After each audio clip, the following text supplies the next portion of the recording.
Welcome all in this lecture of biophysics. In this particular lecture, we will use a particular statistical model. So, that model is the random walk model, and we will use this model to study the structure of the DNA. But before going to start the lecture regarding the random walk model, as we are using this model to study the structure of something, so at first in the beginning we will discuss about that is what do you mean about the structure. So there are many different ways of characterizing biological structures. A useful alternative to the deterministic description of structure in terms of a well-defined atomic coordinates is the use of statistical descriptions. So, what is the meaning of this sentence? So, there are two ways to describe a structure. The first point of view is the deterministic description, and the second type of view is the statistical description. There are two different way to describe the structure, and I will explain that is what is the difference between these two different viewpoint. Now suppose the arrangement of a large DNA molecule within the cell is often best characterized statistically in terms of average quantities such as the mean size and position. So this is the application of the statistical viewpoint that we are going to discuss in this particular series of the lectures. So this is the statistical viewpoint. This statistical viewpoint is used to describe or to find the structure of the DNA molecule. And there is a particular model, that is random walk model. So the aim of this discussion is to describe this model and to show its utility in characterizing biological macromolecules such as DNA, and we will show how these ideas culminate in a probability distribution for the end-to-end distance of polymers and how this distribution can be used to compute the structure of DNA in cells. So what we will find, we will apply the random walk model. We will apply the random walk model and we will find a probability distribution for the end-to-end distance of the polymer. Polymer means here DNA polymer, and ultimately this probability distribution will be used to compute the structure of the DNA. This is the aim of such type of lectures. Now let us clearly describe that is two different viewpoints regarding the structure. So here you see that is it has been written what is structure, PDB or RG. I will explain that is what is PDB or what is RG. The study of structure is often a prerequisite to tackling the more interesting question of the functional dynamics of a particular macromolecule or macromolecular assembly. Now you know that is what you know by macromolecule, because some biomolecules like DNA, RNA, proteins, we call them macromolecular structure. Indeed, this notion of the relation between structure and function has been elevated to the status of the true central dogma of molecular biology, names sequence determines structure, determines function, which calls for uncovering the relation between sequence and consequence.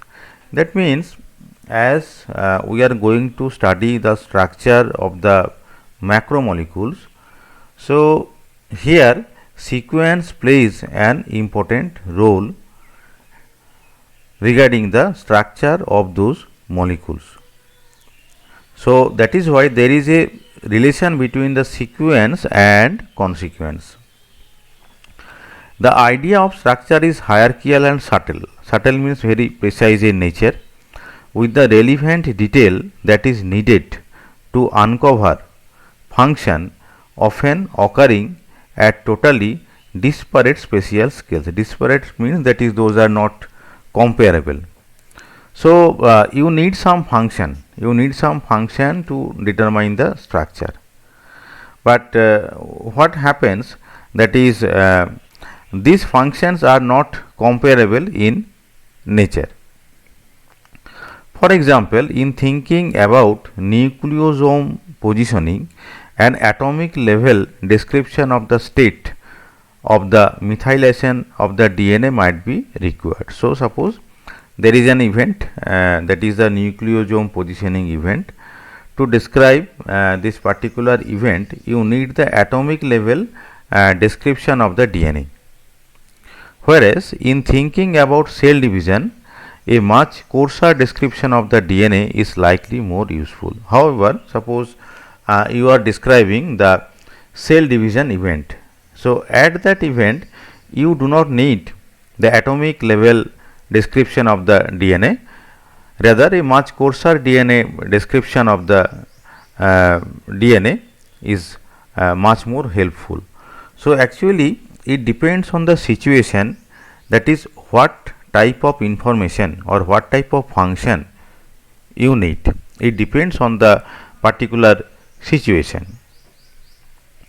The key message of such lectures is that there is much to be gained in some circumstances by abandoning the deterministic PDB mentality.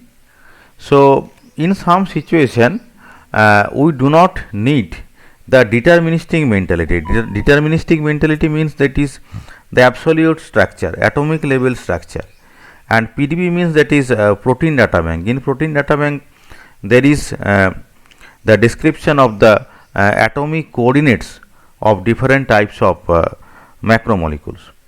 So that is a deterministic viewpoint. So the point is that in some cases the deterministic viewpoint may be applicable. However, in some cases the statistical description in which we attempt only to characterize certain average properties of the structure may be important. So it depends on the situation. That is, in many situations we will observe, that is apart from the PDB mentality, that is rather than the PDB mentality, statistical description is more important. So what is the statistical description? Statistical description actually means that is average properties regarding the structure. So that play the important role.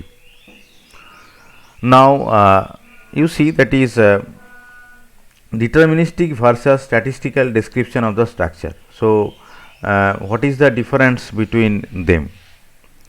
PDB files means that is the protein data bank files reflect a deterministic description of macromolecular structure.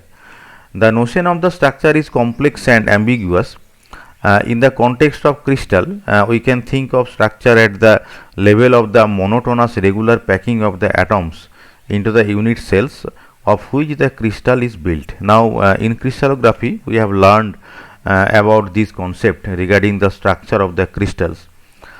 This thinking applies even to the crystals of nucleic acid, proteins or complexes such as ribosomes, viruses and RNA polymerase. So all these are also crystalline material and they have certain arrangement of the atoms. Indeed, it is precisely this regularity that makes it possible to deposit huge PDB files containing atomic coordinates on databases such as the PDB and Viper data. So there are different types of database available, PDB database, Viper database, in which the crystalline structure of different types of molecules, biomolecules, that is it may be nucleic acid, it may be proteins, etc. So different types of crystalline structure of these biomolecules are available in PDB and Viva databases. In this world view, that is in this particular kind of view, the structure description that emerge from X-ray crystallography provide a deceptively static picture that can only be viewed as a starting point for thinking about the functional dynamics of macromolecules and their complexes in the crowded innards of a cell. So it means that is this structure has been determined by the X-ray measurements. So they will provide a particular atomic level coordinates, for example, suppose R1, R2, etc.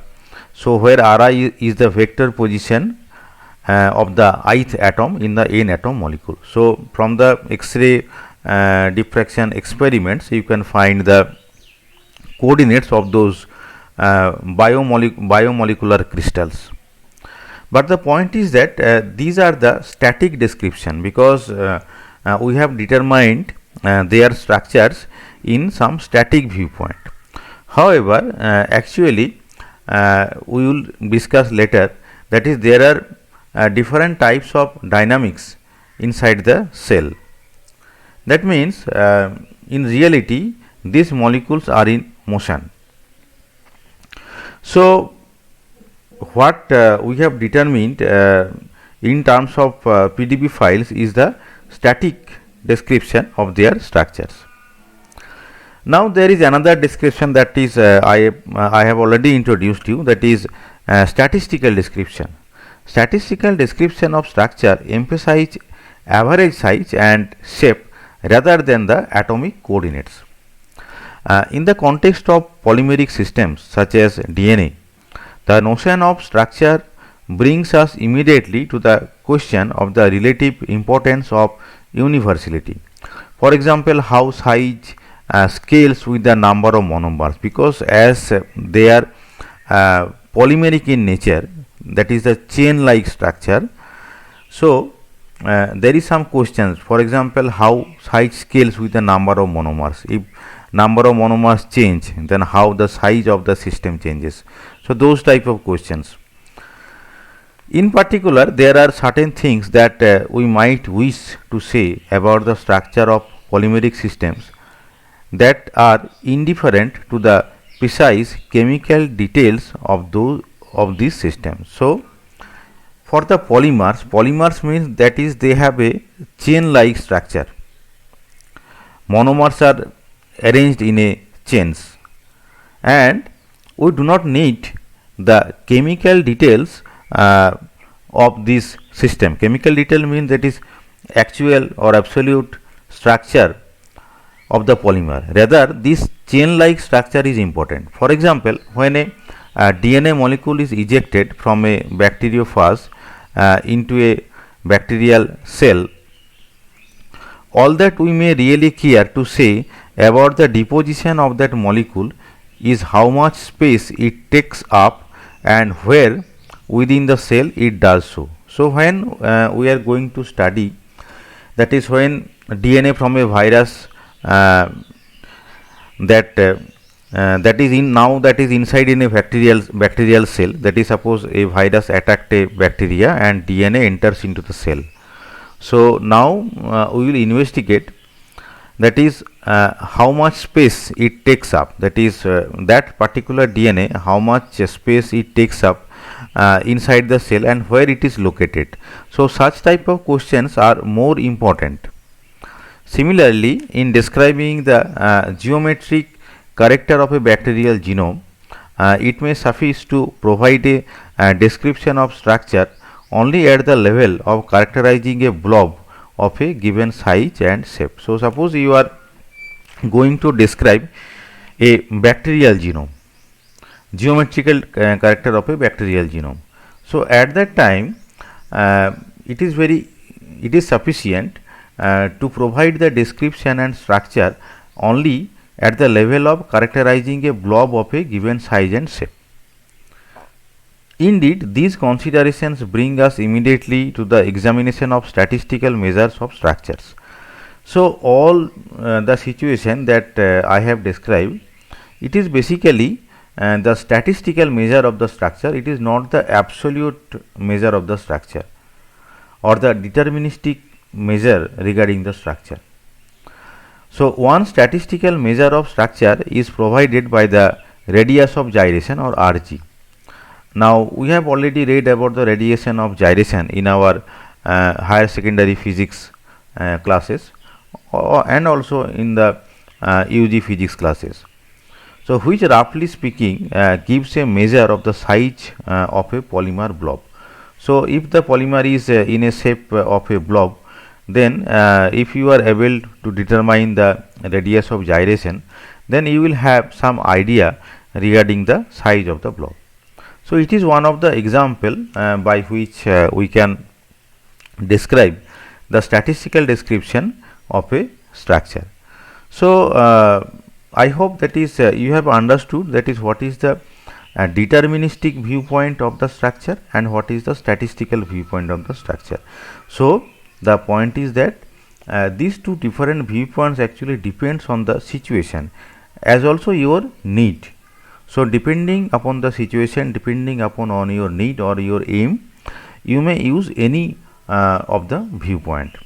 But in this particular series of the lectures, we are basically interested in the statistical description of the structure. So in the next lecture, I will discuss about the random walk model which will be used to describe the statistical description of the structure of the DNA. And this particular content of the lecture has been taken from the textbook Physical Biology of the Cell, written by Rob Phillips and others. I hope you have understood the lecture, and for further understanding you may please go through this book, and I also thank you for listening this lecture.